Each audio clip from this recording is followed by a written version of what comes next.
Elena Vasquez stood in the center of the massive crystal chamber, her black diplomatic uniform a stark contrast against the glowing walls. Around her, 12 different alien species sat in towering seats that stretched up toward the domed ceiling. Each seat was designed for a different type of being, some filled with water for the fish-like aquarii, others containing swirling gas for the cloud beings called nebulae. This was the Galactic Council, the governing body that had ruled over civilized space for over 3,000 years, and today, they were kicking humanity out. Elena had been Earth's ambassador for 15 years. She had seen good times and bad times in these halls, but she had never seen the Council so united in their anger toward one species. Every alien face, whether it had eyes, sensors, or something else entirely, was focused on her with the same cold disapproval. Council leader HFY rose from the largest seat. The crystalline being's body caught the chamber's light and threw rainbow patterns across the walls. When HFY spoke, the sound came from speakers built into the walls, translating the alien's light language into words Elena could understand. Ambassador Vasquez, HFY began. Humanity has been part of this council for only 200 years. In that short time, your species has caused more disruption than any other member in our history. Elena kept her face calm, but inside she felt tired. They had been over this so many times. Council leader, humans have contributed greatly to galactic civilization. Our doctors have saved millions of lives. Our engineers have built silence. The word echoed through the chamber. A being that looked like a giant insect, one of the hive-minded Kolari, clicked its mandibles angrily. Your species refuses to follow proper procedures. You ignore safety protocols. You question established methods that have worked for centuries. Elena wanted to laugh, but she held it back.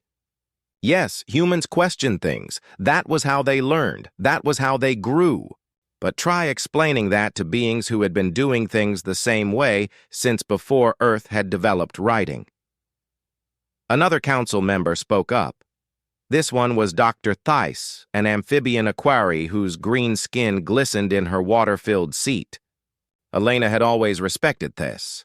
The alien was one of the few council members who seemed to actually listen to human ideas. Perhaps we should discuss specific examples, Dr. Theiss said carefully. The recent incident with the trade route modifications was a disaster, interrupted HFY. Human Captain Rodriguez ignored 3 centuries of navigation data and decided to try a shortcut through the Helix Nebula. The route he created has now reduced shipping times by 40%, yes, but he violated 17 different safety codes in the process. Elena finally spoke up. And not a single ship was lost. Captain Rodriguez studied the nebula for months before making his flight. He didn't just guess. He calculated, he tested, he prepared. The old route was safe, but it was also wasteful and slow. The old route, said a voice like grinding stone, was tested over centuries. It was known to be safe. Your captain's route might work for now, but what about the next century? What about when conditions change? This came from Rockmind Thane, a silicon-based being that looked like a walking mountain. Elena had never gotten along with the Rockmind species. They thought in terms of geological time. Thousands of years meant nothing to them. To them, anything that hadn't been tested for at least 500 years was dangerously new. That's exactly the problem, Elena said, allowing some frustration into her voice. You're so afraid of change that you've stopped growing. When was the last time any of your species made a real breakthrough? When did you last discover something new? The chamber filled with angry sounds, clicks, hisses, electrical discharges, and grinding noises. Elena had insulted them, and she knew it. But she was tired of pretending that everything was fine. HFY's crystal body flared brighter. We have maintained peace and order for 3 millennia. We have prevented wars, managed resources, and created the most stable civilization this galaxy has ever known, and we did it all without human improvements. You've created stagnation, Elena shot back. Yes, you've prevented wars by making sure nothing ever changes. You've managed resources by never trying to find better ways to use them. You've built stability by crushing anything new or different. The giant insect Kalari rose from its seat, wings buzzing angrily. You accuse us of stagnation? We who have built cities that span entire continents? We who have cured diseases that plagued our species for millions of years? When? Elena asked simply. When did you build those cities? When did you cure those diseases? Because from what I've read in your histories, most of that happened over 1,000 years ago. What have you done lately? The silence that followed was deafening. Elena looked around the chamber and saw something she hadn't expected to see. Doubt. Some of the council members were actually thinking about her words. But HFY was not. One of them. The crystal being's light grew harsh and white. Enough. Humanity's arrogance knows no bounds. You have been part of this council for barely 2 centuries, yet you presume to lecture us on civilization. I'm not lecturing anyone, Elena said quietly.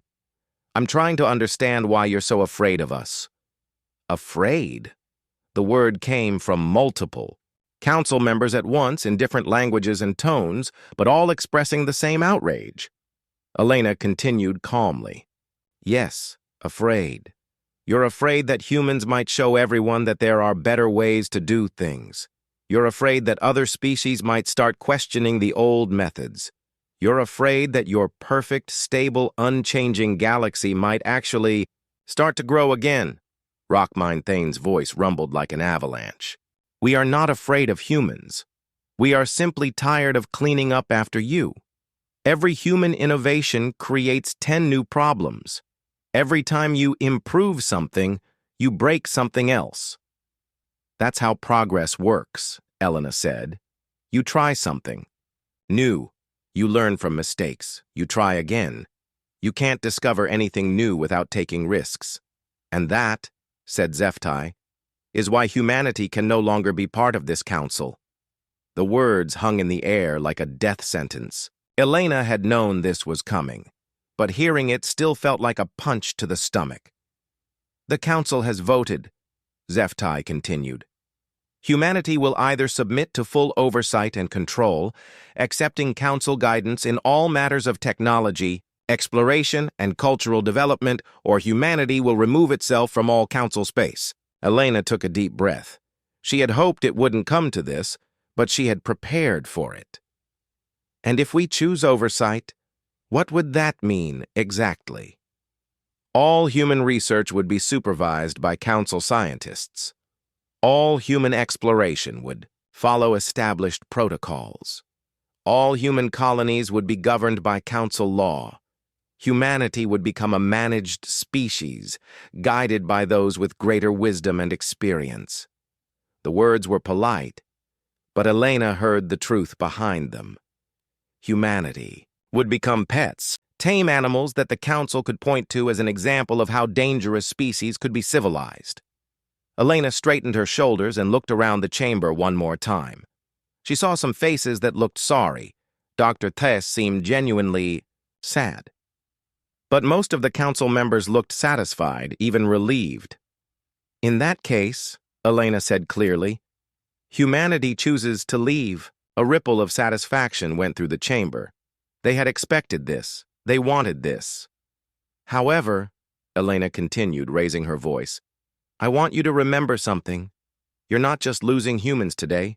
You're losing everything we brought to this galaxy. You're losing our curiosity, our innovation, our different way of seeing problems. You're losing the people who asked why when everyone else just accepted, because that's how it's always been done. She paused and looked directly at HFY. We came to you with open hands and curious minds. We offered partnership, not dominance. You chose order over growth, fear over hope. We respect your choice.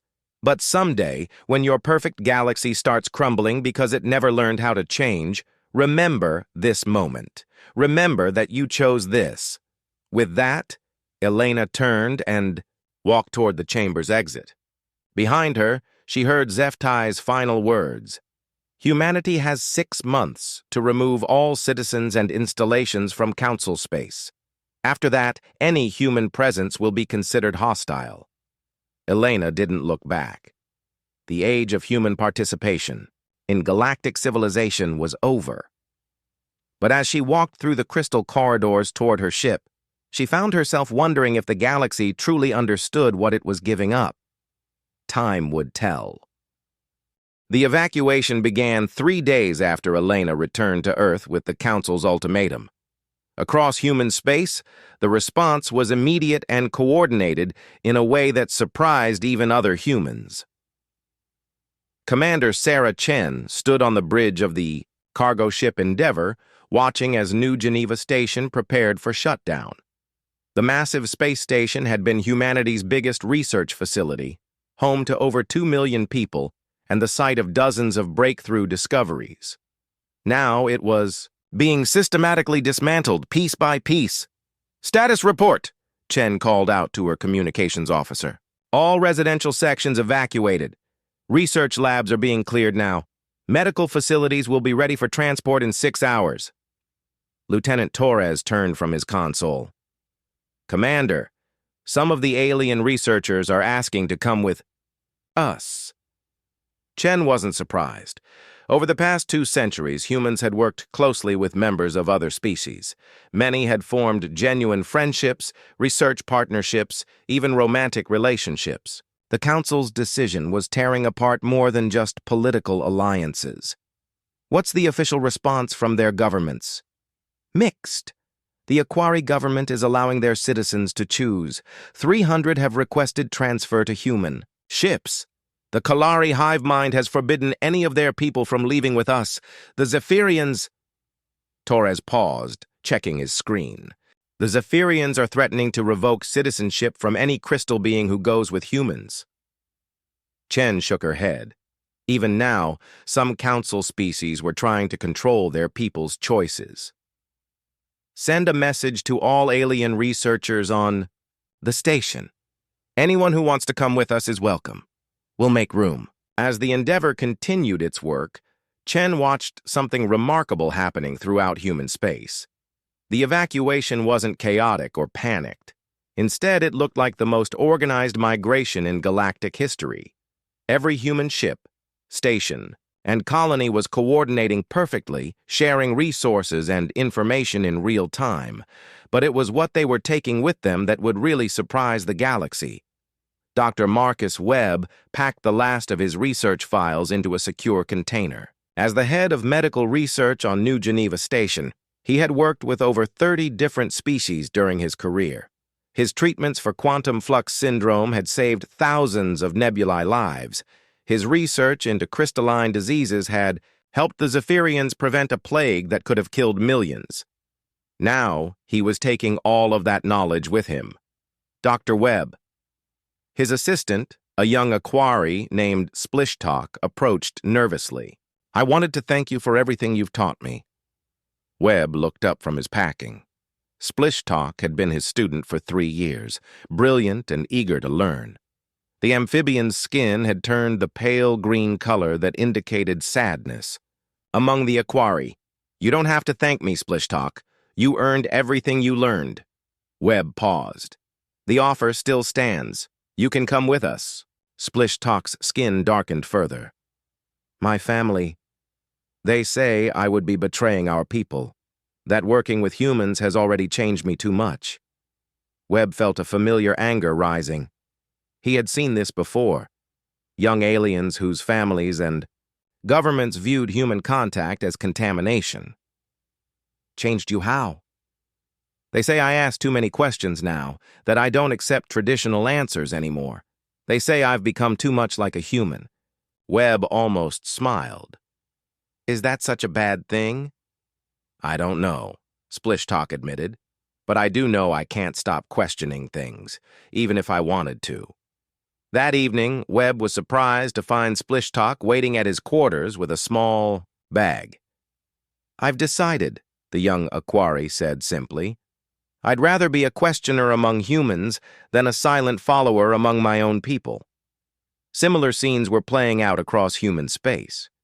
Dr. Elena Vasquez had returned to coordinate the evacuation from Earth, and the reports she received painted a clear picture. Humanity wasn't just leaving. They were taking with them every alien who had been changed by working with humans. But more importantly, they were taking knowledge that the galaxy didn't even realize it depended on. The first sign came from the Helix Station Medical Center. Dr. Krivor, a Kalari physician, was treating a patient with quantum flux syndrome when he realized he didn't know how to proceed. The treatment he needed had been developed by Dr. Webb, but all of Webb's research notes were gone. Dr. Krivor checked the medical database, but found only the basic treatment protocols. The advanced techniques, the ones that actually cured. The disease, instead of just managing it, had never been officially recorded. Webb had shared them informally with other doctors, teaching them through direct collaboration. Now Webb was gone, and his knowledge had gone with him. Similar discoveries were being made throughout Council space. Engineering projects that had seemed routine suddenly became impossible without the human consultants who had been quietly solving problems in the background. Art galleries found their most popular exhibits empty. It turned out that nearly half of the galaxy's celebrated artists had been human or had worked closely with human collaborators. Council leader HFY received the first reports with irritation. "These are temporary disruptions. The other species will adapt." But the reports kept coming. The trade route through the Helix Nebula that Captain Rodriguez had pioneered was now running into problems. Without Rodriguez's constant minor adjustments and modifications, the route was becoming unstable. Council navigation experts were studying the problem, but they couldn't understand the human captain's methods. "He changed the route almost daily," reported the Kalari navigation specialist. "Tiny adjustments based on solar wind patterns, gravitational fluctuations, even cosmic dust density. We cannot predict what changes are needed." HFY's crystal body dimmed with frustration. He kept no records? He did, but they are incomplete. He seems to have relied heavily on intuition and pattern recognition rather than detailed calculations. His notes contain phrases like "felt wrong" and "looked unstable" that we cannot quantify. Worse news came from the diplomatic corps. First contact with a newly discovered species, the plant-like Verdani, had gone disastrously wrong.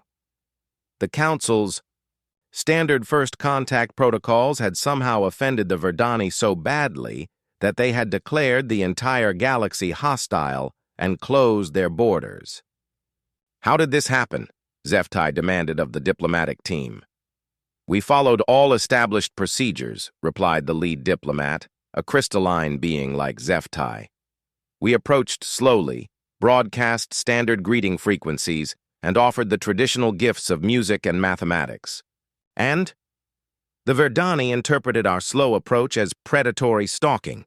Our standard frequencies interfered with their photosynthesis, and they viewed our gifts as attempts to control their thoughts." HFY's light flared with anger. "This makes no sense. These protocols have worked for centuries."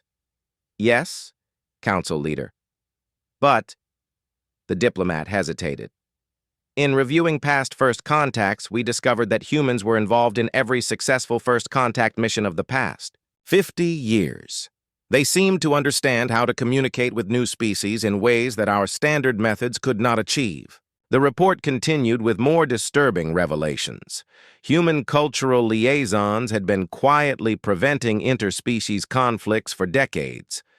Their ability to understand different perspectives and find compromises had been crucial to maintaining peace. Now, with humans gone, tensions between species were rising rapidly. On the space station Harmony Point, a fight broke out between Kalari workers and Zephyrian supervisors. The argument was over work schedules. The hive-minded Kalari wanted to work in continuous shifts, while the crystal Zephyrians needed regular periods of darkness to recharge their energy. Previously, Human mediators would have found a solution. That worked for both species. Now there was no one who understood both perspectives well enough to bridge the gap. Dr. Thiss, the Aquari Council member who had spoken up for humanity during the final hearing, was studying the reports in her underwater office on the Aquari homeworld. The more she read, the more worried she became. It wasn't just that humans had been helpful, it was that they had been essential in ways no one had realized. They had been the bridge between different ways of thinking, the translators who could help one species understand another's perspective. And now, they were gone. This pulled up the final transmission from Elena Vasquez, sent as the last human ship crossed beyond the outer rim. To our former colleagues in the Galactic Council, we leave not in anger, but in sadness. We had hoped to build something together, a galaxy where different ways of thinking could combine, to create solutions none of us could find alone. You chose uniformity over diversity, control over cooperation. We respect your choice, but we cannot be part of it. Perhaps someday you will understand that strength comes not from thinking alike, but from thinking together. Until then, we wish you well. As Dr. Thiss turned off the transmission, she couldn't shake the feeling that the galaxy had just made a terrible mistake. The humans were gone, taking with them not just their own knowledge and abilities, but something far more precious: their gift for helping others see beyond their own limitations. Time would tell if the galaxy could survive without them. 18 months had passed since the last human ship disappeared beyond the outer rim. At first, the galaxy had seemed to prove the Council right. Systems ran smoothly, trade continued, and the disruptions that humans had caused were gone. Council. Leader Zeftai often reminded other members that they had made the correct choice, but Dr. Thiss was starting to see cracks in their perfect order. The Aquari scientist floated in her research lab, surrounded by floating data screens that displayed information from across the galaxy. What she was seeing worried her more each day. The medical statistics were the first thing that caught her attention. Death rates from complex diseases had increased by 12% across all species. At first glance, this seemed like normal. Variation. Diseases evolved. Populations changed. These things happened. But when Thiss dug deeper, she found something disturbing. The deaths were all from conditions that had become easily treatable in recent decades. Quantum flux syndrome, crystalline rot, hive mind disconnection disorder, diseases that skilled doctors had been curing routinely. The problem was that most of those skilled doctors had been human or had learned their techniques from humans. Dr. Krivor of the Kalari had managed to keep his medical facility running after Dr. Webb's departure, but barely. The advanced treatments that had made the difference between life and death for his patients were gone. He could still treat the basic symptoms, but the deep cures that actually fixed the underlying problems were lost. "We have the equipment," Dr. Krivor had reported to his superiors. "We have the medicine, but we don't have the understanding." Dr. Webb never just followed protocols, he saw patterns that our kind cannot see. Similar reports came from across the galaxy. Engineering projects were failing at higher rates because human engineers had been quietly over-designing everything, building in safety margins and backup systems that other species considered wasteful. Now, without those wasteful precautions, systems that had worked perfectly for years were breaking down. The Helix Nebula trade route was the most visible example. Captain Rodriguez's shortcut had saved shippers billions of credits and reduced travel time by 40%. But without Rodriguez's constant adjustments, the route was becoming dangerous. 3 ships had already been lost to unexpected gravitational shifts. Zephyrian navigation experts were working around the clock to understand Rodriguez's methods, but they couldn't grasp his approach. The human captain had treated the nebula like a living thing, constantly changing and adapting. He had made thousands of tiny adjustments based on intuition and experience rather than rigid calculations. He was not following science, complained the chief Zephyrian navigator. He was following feelings. How can we replicate feelings? But the most serious problems were diplomatic. The failed first contact with the Verdani had been just the beginning. 3 more newly discovered species had been contacted using standard Council protocols, and all 3 encounters had ended badly. The spider-like Arachnus had interpreted the Council's formal greeting as a territorial challenge and had declared war. The gas giant dwellers, known as the Stormkin, had been offended by the Council's attempts to communicate through mathematical concepts, viewing math as a primitive form of thought. The crystalline singers had simply refused to acknowledge the Council's existence after determining that their music was too orderly to be truly alive. Worst of all, tensions between existing Council species were rising.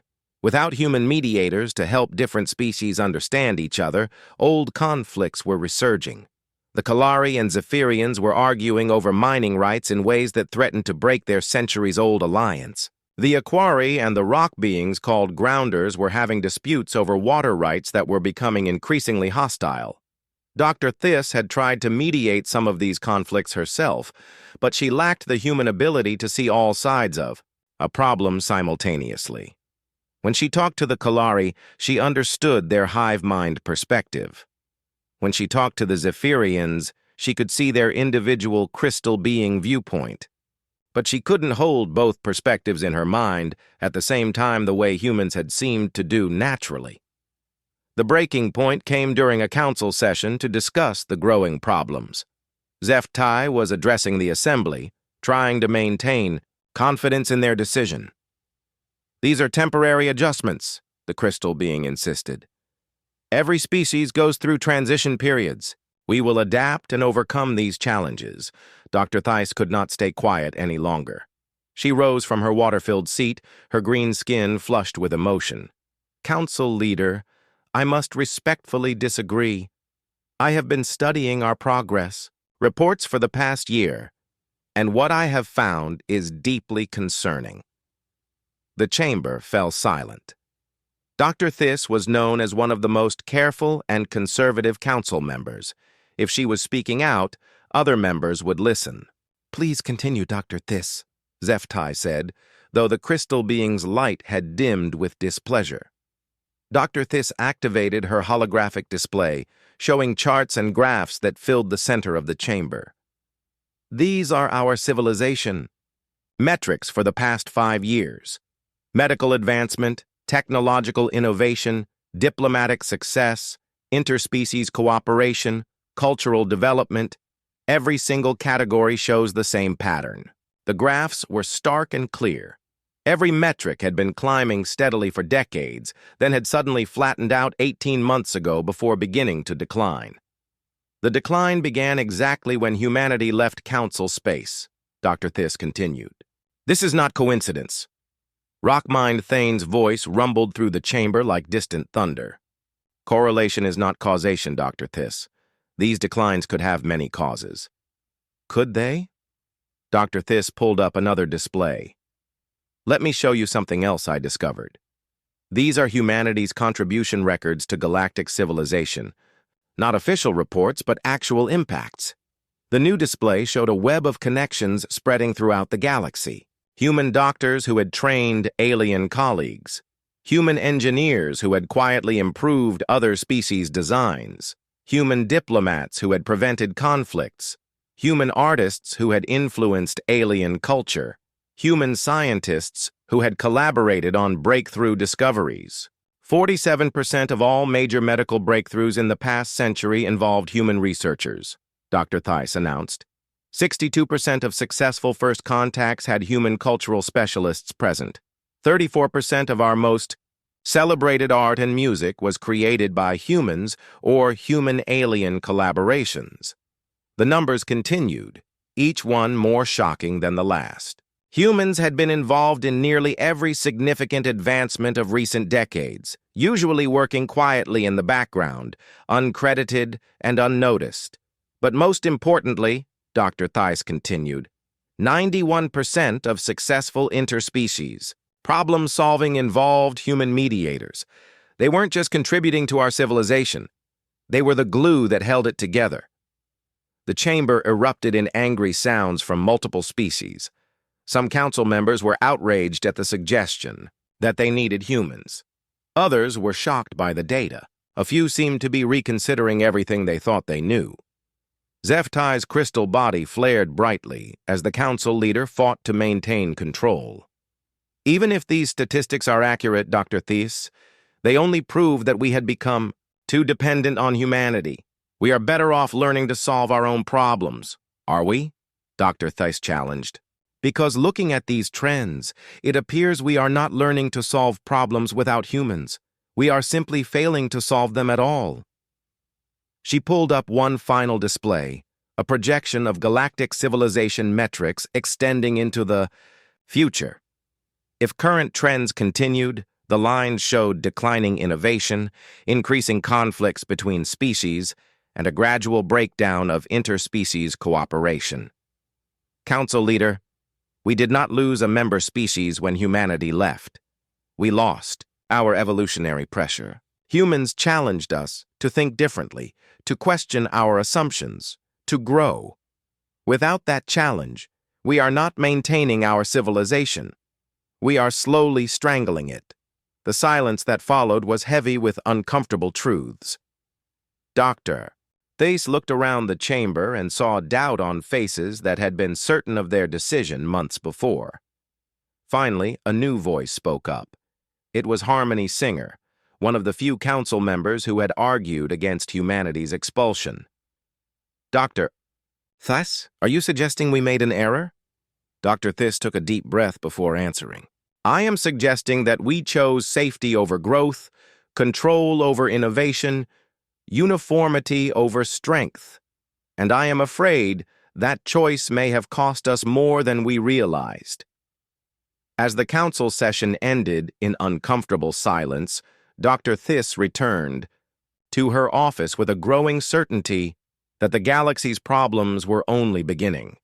They had created a stable, orderly civilization by removing the one element that had made it truly alive.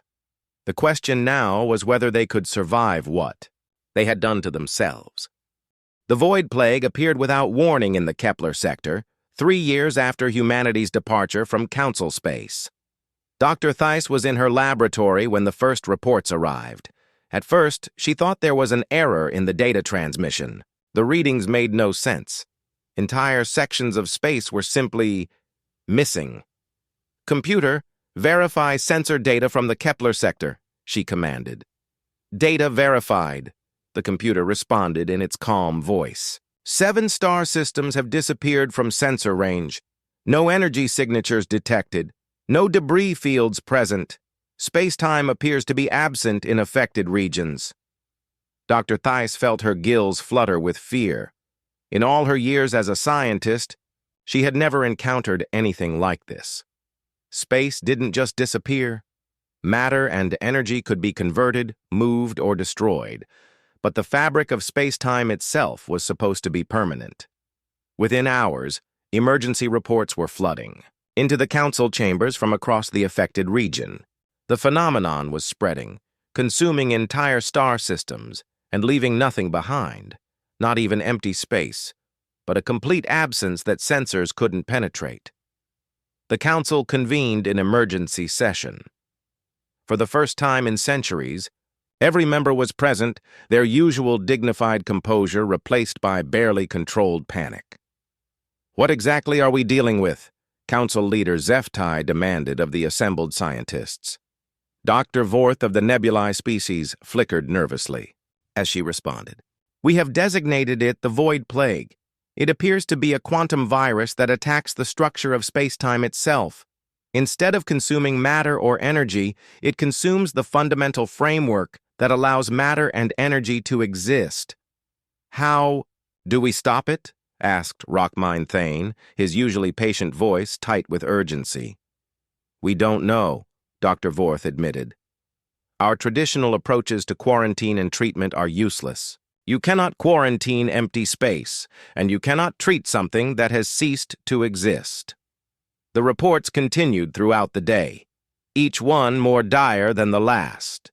The void plague was accelerating, consuming star systems faster than ships could evacuate them. Worse, it seemed to be learning, adapting its rate of expansion to avoid the Council's attempts to predict its movement. HFY called for the Council's best minds to work together on a solution. Scientists from every species collaborated desperately, combining their knowledge and expertise in ways they never had before. The Kalari hive mind processors worked around the clock, calculating millions of possible solutions. The crystalline Zephyrians focused their entire society's computational power on understanding the quantum mechanics involved. The Aquari dove deep into their vast archives, searching for any historical reference to similar phenomena. Nothing worked. Every solution they tried either failed completely or made the problem worse. Traditional energy weapons passed harmlessly through the void zones. Attempts to reinforce space-time at the plague's edges only seemed to provide it with more material to consume. Even the most advanced Council technology was useless against something that attacked reality itself. After 2 weeks of failures, with the void plague having consumed 30 star systems and showing no signs of slowing, Dr. Theiss made a discovery that changed everything. She was deep in the Council's classified archives, searching through old incident reports when she found it. The file was marked with the highest security clearance, buried in records from 50 years ago.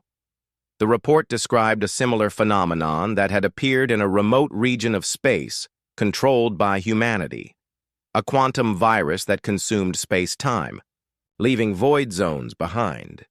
The human response had been classified as impossible by Council observers and dismissed as fabrication.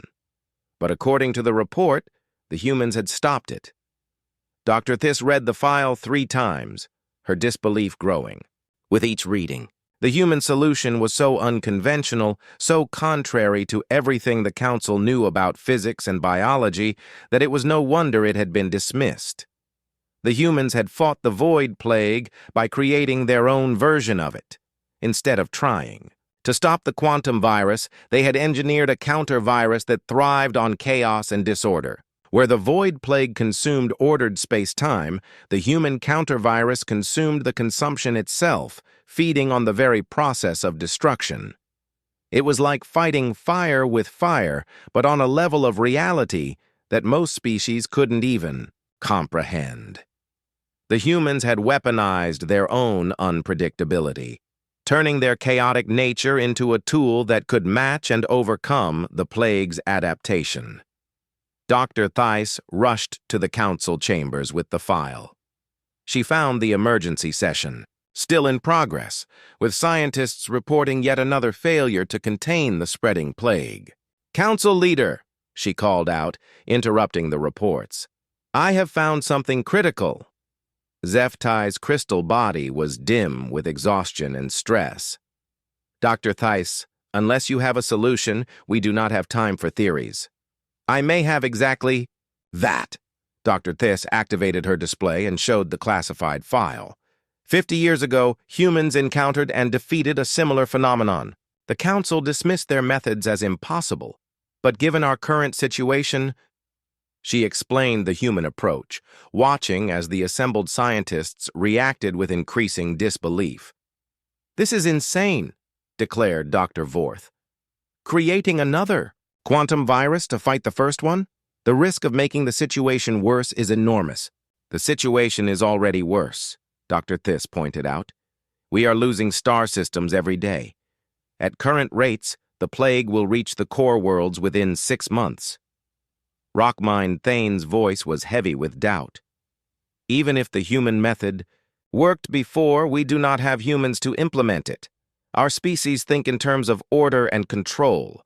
We cannot create controlled chaos. It is a contradiction in terms." The painful truth hung in the air. The solution existed, but it required the one thing the Council had deliberately expelled from their civilization: the human ability to thrive in unpredictability and turn chaos into a tool. Council leader HFY was silent for a long moment. the crystal being's light flickering with internal conflict. Finally, the council leader spoke words that would have been unthinkable just weeks before. "Send a message beyond the outer rim. Contact the human leadership." The chamber fell silent. Some council members looked relieved. Others appeared angry or embarrassed, but no one argued. "What shall the message say?" asked the communications officer. Zeftai's light dimmed further. Tell them we need their help. Tell them the galaxy is dying, and we don't know how to save it."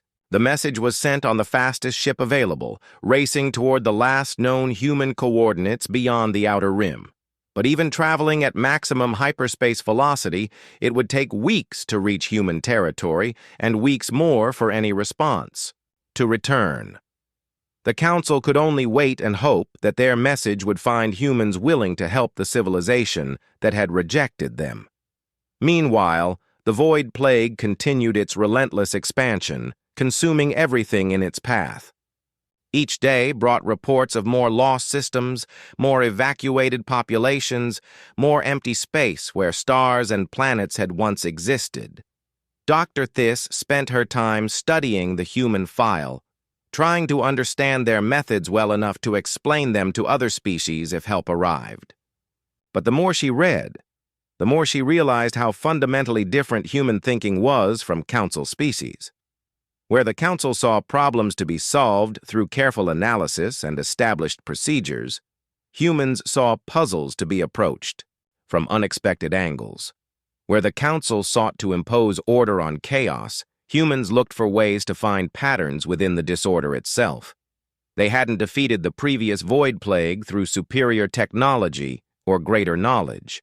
They had defeated it by being willing to think in ways that other species couldn't or wouldn't consider. As another star system disappeared from the galaxy's maps, Dr. Thys could only hope that somewhere beyond the outer rim, humans were still willing to think the unthinkable. The galaxy's survival might depend on it.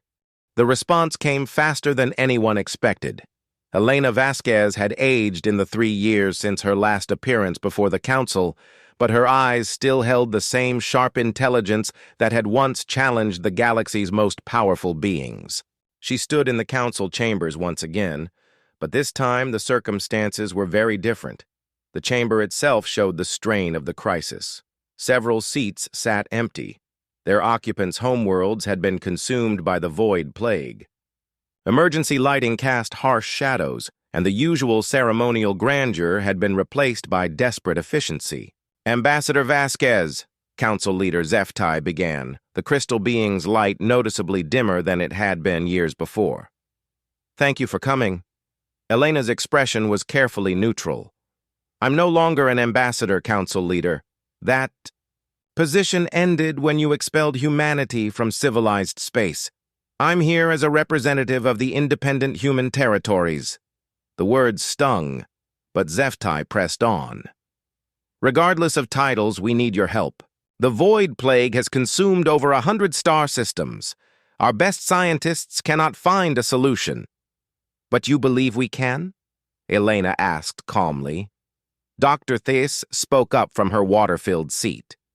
"We found records of a similar phenomenon that humanity defeated 50 years ago. Your methods were unconventional." Elena nodded slowly. "The quantum cascade event. Yes, we remember it well. 3 human colonies were lost before we found a solution." "We need that solution now," Zeftai said urgently. "The plague is accelerating. We estimate 6 months before it reaches the core. Worlds." Elena was quiet for a moment, looking around the chamber at the assembled aliens who had once dismissed humanity as chaotic and disruptive. When she spoke, her voice was thoughtful. "You rejected us because we were unpredictable, because we didn't follow established procedures, because we questioned methods that had worked for centuries." She paused. "Now you want our help because those same qualities might save you." The uncomfortable silence stretched across the chamber. "I want to be very clear about something," Elena continued. "We will help. Not because you've asked, and not because we want to prove anything. We'll help, because billions of innocent lives are at stake, and we don't abandon people who need us. Relief washed across the chamber, but Elena wasn't finished. However, we won't help on your terms. We won't work under council oversight or follow your protocols. This isn't the time for committees and approval processes. If you want our help, you get our methods. All of them. Zeftai's light flickered with uncertainty. What do you mean? I mean, you're going to have to trust us completely. The solution to this plague requires approaches that your species consider impossible or dangerous. We're going to need to take risks that will terrify your safety committees. We're going to break rules that have existed for centuries. Elena stepped closer to the center of the chamber. Most importantly, we're going to need other species to work with us in ways they've never worked before. Your scientists will have to think like humans, chaotically, intuitively, without safety nets. Is that even possible? Asked Dr. Vorth. Of the nebulae. Dr. Thies proved it is, Elena replied, nodding toward the Aquari scientist. She found our solution in your archives because she was willing to look beyond conventional thinking. She questioned assumptions that others took for granted. Dr. Thies flushed with a mixture of pride and embarrassment. Elena continued, We've spent the last 3 years building something new beyond the outer rim. Not just human colonies, but a truly cooperative civilization that includes representatives from dozens of species, many of them refugees from your rigid systems. She activated a holographic display showing the new human territories. The images revealed thriving worlds, where multiple species worked together in ways the Council had never achieved. We learned something important during our exile, Elena said. Diversity isn't just about having different species in the same room. It's about combining different ways of thinking to create solutions that none of us could find alone. The display showed mixed crews on ships, integrated research teams, and colonies where architecture and technology blended styles from multiple species into something entirely new. To defeat the Void Plague, we need that kind of cooperation. Human intuition, Kolari processing power, Zephyrian computational ability, Aquari memory archives, nebulae energy manipulation, all working together without bureaucratic barriers. Or species hierarchies. Elena looked directly at Zeftai. The question is, are you ready for that kind of cooperation? Are you ready to let your carefully maintained order become temporary chaos so that we can build something better? The debate that followed was intense. Some council members were desperate enough to agree to anything. Others worried about the precedent of abandoning their established systems.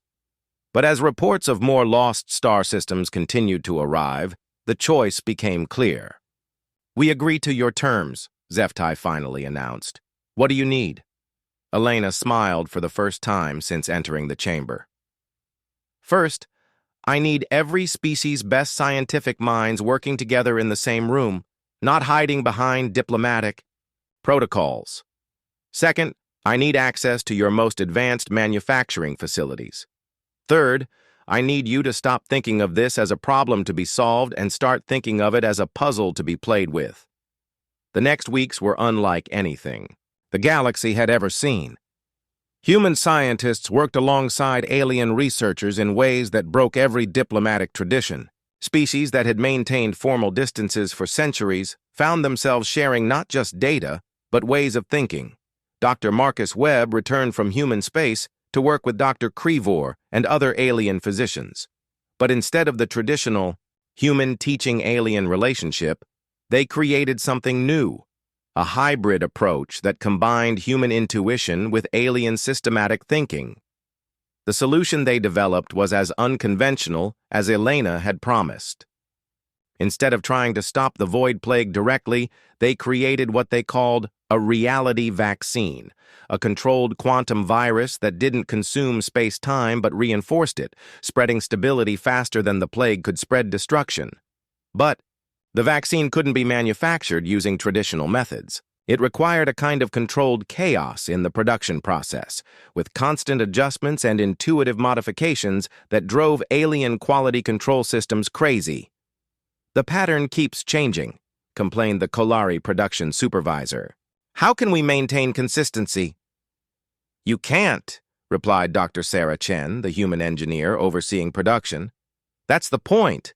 The vaccine has to be as unpredictable as the plague, but in the opposite direction.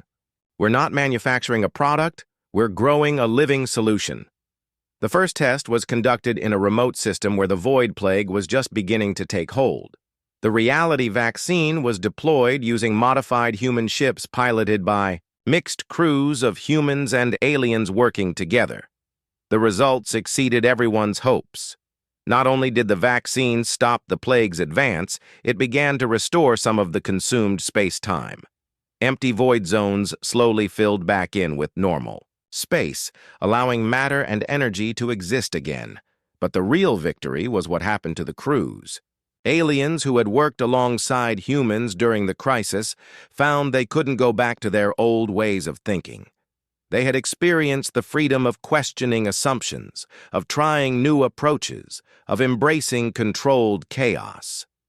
As the reality vaccine spread across the galaxy, pushing back the void plague system by system, a broader transformation began. The crisis had forced different species to work together in ways they never had before, and many discovered they didn't want to go back to the old separated systems. 6 months after Elena's return, the void plague was completely contained and slowly being reversed. The galaxy had been saved, but it had also been changed. Elena stood once again in the council chambers, but this time she wasn't alone. Representatives from the human territories sat alongside traditional council members, and the chamber itself had been redesigned to accommodate new species that had been contacted using human diplomatic methods. "The crisis is over," Zeftai announced, the crystal being's light brighter than it had been in years. "But we must decide what comes next." Elena rose to address the assembled beings. "What comes next is up to all of us. We can go back to the old ways, separate, safe, predictable. Or we can build something new together." She gestured to the mixed group around her. "The past months have shown us what's possible when we combine our strengths instead of protecting our differences. We can create a galaxy where diversity makes us stronger, not weaker." Dr. Theiss spoke up. "What would such a cooperation look like?" Elena smiled. "Not like the old council, with rigid hierarchies and fixed procedures. More like a network, flexible, adaptive, always growing. A place where asking why isn't disruptive, but essential. Where that's how we've always done it isn't an answer, but a challenge to do better." The vote was closer than Elena had hoped, but it passed. The old Galactic Council was dissolved, replaced by the Galactic Cooperative, a loose alliance of species and territories that valued adaptation over stability, growth over order. Not every species joined immediately. Some preferred their old ways and maintained traditional territories, but they were welcome to change their